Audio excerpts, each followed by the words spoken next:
Okay, so g'day everyone. Welcome back to another fly time video. And in this video we're going to tie up one of these things, which is a little organza bug. So it's a pretty straightforward and fairly simple sort of a pattern to tie. Uses organza ribbon. And I've had a few questions about the materials and how to tie it. But so we'll do this video and we'll show you how it's done. So nothing terribly difficult about it, and there's plenty of variations, but I'll just show you how I do this one and we'll go from there. So the hook I got in here is just a grub style hook, whatever hook you choose to use, and a tungsten countersunk bead in whatever colour. I do them in a bunch of different colours, so you know, you can mix up the ribbons and things. Now the material itself is organza ribbon. And so here's an example of a piece of organza ribbon, and basically you trim away the edges and tease away the materials, and you end up with the material that you use for tying. So I'm not going to go through how to do that. There's plenty of other videos out there that demonstrate how to prepare the organza. So I'm not going to go into that. But suffice to say, for this particular pattern, I'm using 3 different shades of organza ribbon. So I've got a bright or sort of hot orange type of colour. I've got something that's probably closer to more of a ginger sort of a colour, and then to finish it off I've got an olive or a cinnamon dyed piece of organza, and then the other bit of material that you use for this is some squirrel. Well, I use some squirrel. You can use just a little bit of fur dubbing just around the collar, just to add a little bit more to it. So you can do these in a bunch of different colours. To give you some examples, you know, you can vary the different shades of material. So of course here's one with I'll get that in frame there. You know, using some pale yellow, beige sort of material through to more of an orange with a black bead. So that's one variation you can do. Tied up in olives with some variations here and shades through until to brown. The variations might be something a bit more louder, so a bit more caddisy with some green. And then of course you can go right up to the end of the spectrum and really do something really loud and try something with pink. And it all depends, and I guess you're really just only limited to the materials you can lay your hands on, your imagination.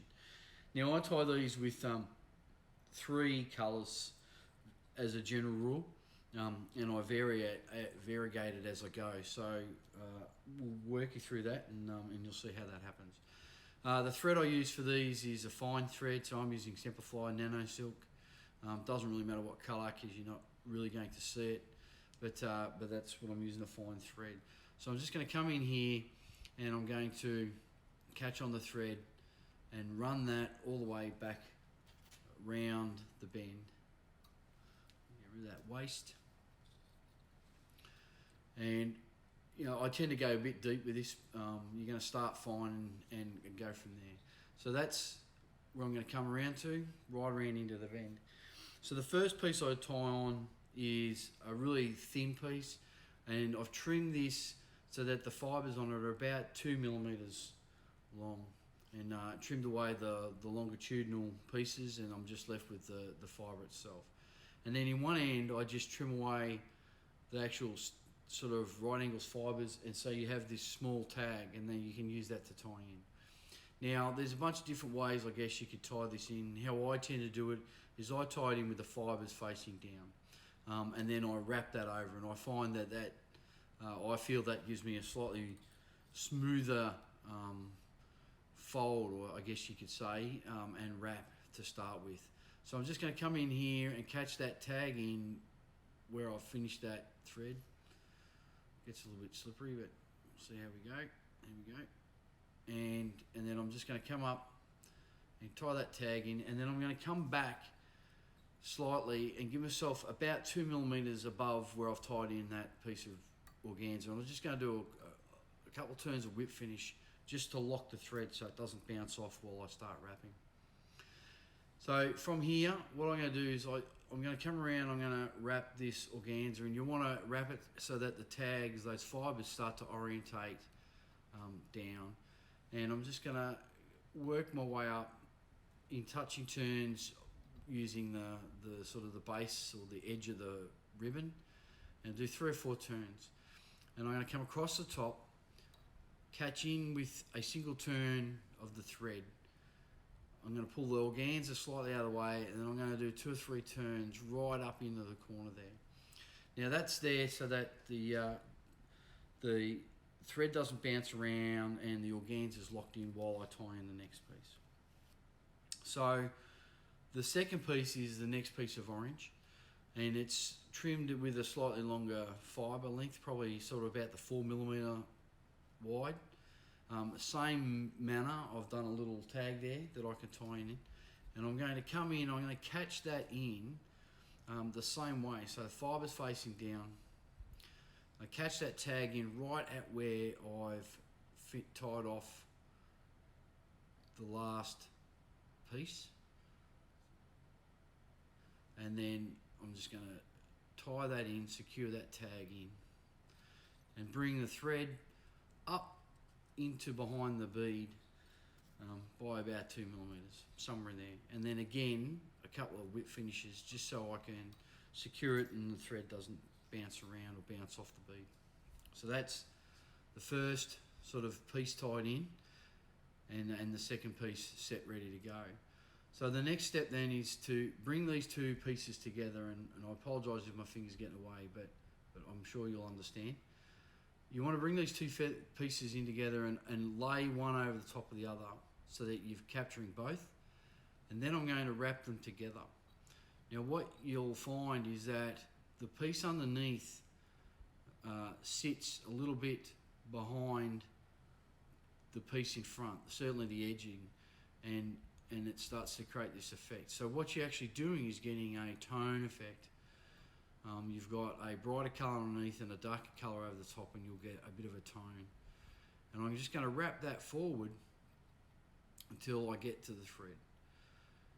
I'm going to come over and catch that in with a single turn again, and then a few turns straight on the shank to help lock it into place. Now you've got a couple options at this point. You can come in and trim away that short piece or that initial piece and trim that away. That was a bit of a premature cut there. There we go. And then tie in the second colour, or the third colour I should say, or you can trim both away and just tie on the third colour. What I'm going to do is I'm going to tie on the third colour and do a couple of turns to blend it in, just to show you how that works. So from here, it's the same process again. Now I've got this darker cinnamon. Again, I've got a tag at the end, and I've trimmed away some of those fibres, and I'm going to catch that in right at where I've done that last piece with a few turns and secure that in. And then again, I'm just going to come in with a whip finish. Now you haven't got a lot of space here to do this, and you don't necessarily want to do too much of this as you go. So all I'm going to do here is, using the same process again, I'm just going to come in and do a couple of turns where I've got both colours, and then I'm going to catch that, same thing again, couple of turns, but I'm hard up against the bead now, so I'm not too worried about locking it off. And then I'm going to come away and I'm going to trim away the orange completely, and so I'm just simply left with the cinnamon. And then from here, I'm just going to wrap that cinnamon forward and build up into behind the bead. And once I'm happy that that's what I've done, I'm going to come in and catch that with a few turns, a couple of turns to lock it off, and then I can trim away that organza from directly behind the bead. And so with this, what we've now got is, starting from the back, a brighter orange, and then it's mixed. You've got 2 types of orange coming forward which gives you a sort of a bit of a toned transition, and then into some the cinnamon organza, which gives you a darker transition, and then we just tie it off. And then to finish the fly, and particularly for this one, all I'm going to do is here is some brown olive squirrel, and then I'm just going to dub that on.